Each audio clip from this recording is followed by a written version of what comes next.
sa ating YouTube channel, Kuya Polo TV. Ngayong araw na to guys, bumisita tayo ulit dito sa loob ni Mentor. Kasi si Mentor sa nakaraang araw na nag-race yung MTPRC ng off-color 9 placer yung Mentor natin guys. Tara, tingnan natin yung ibon niya guys. Samahan niyo po.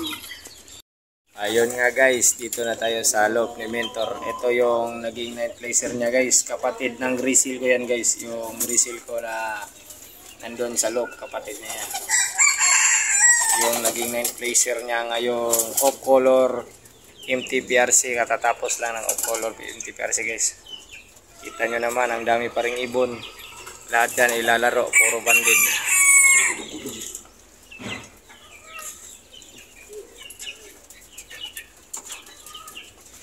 I-check natin yan guys, ulihin natin, tara. Yan guys, ang ganda ng katawan, bilog na bilog, tingnan nyo. Ito yung katawan.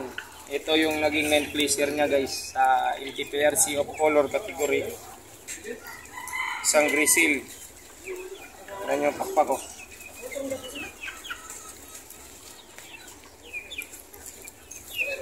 Grisil, isang grisil na of color category. Kapatid to nandun sa atin guys, yung grisil na hen nandun sa atin, kapatid to. Ito yung kak ito. Yung kapatid doon na nandun sa atin guys, hindi yun banded, personal lang ni Mentor. Ito double band of color category, tsaka Honda Beat. Ngayon parating na Honda Beat, ito yun, isasali din niya ito, yung naging night placer niya, isasalin din niya ito sa Honda Beat natin. Same club din guys, Honda MTPRC. Ito yung grisil na nalo. At dito nga tayo sa mga breeder ni Mentor.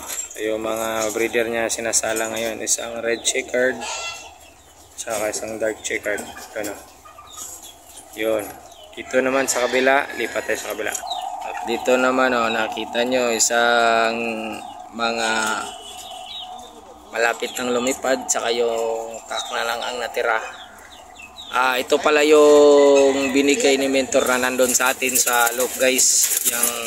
Yan ang tatay. Ito yung nanay, mga breeder niya.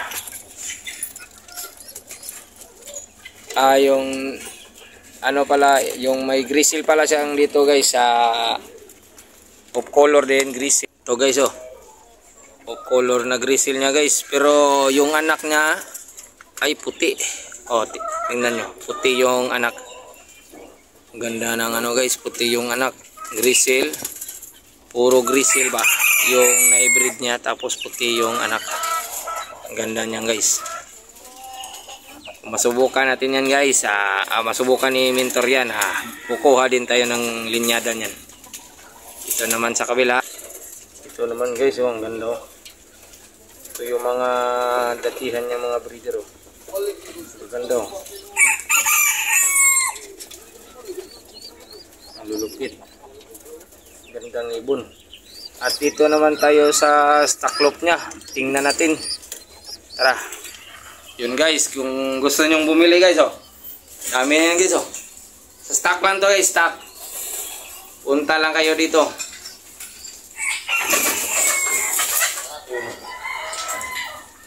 Ang ganda mga ibon guys. Lubar White Feather. Dito ko rin kinuha yung guys, imported line natin na Wanda. Galing dito yun.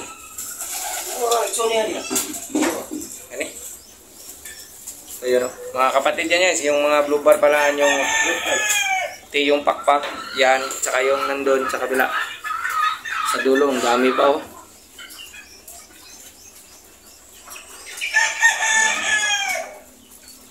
daming ibon guys, daming pakainin.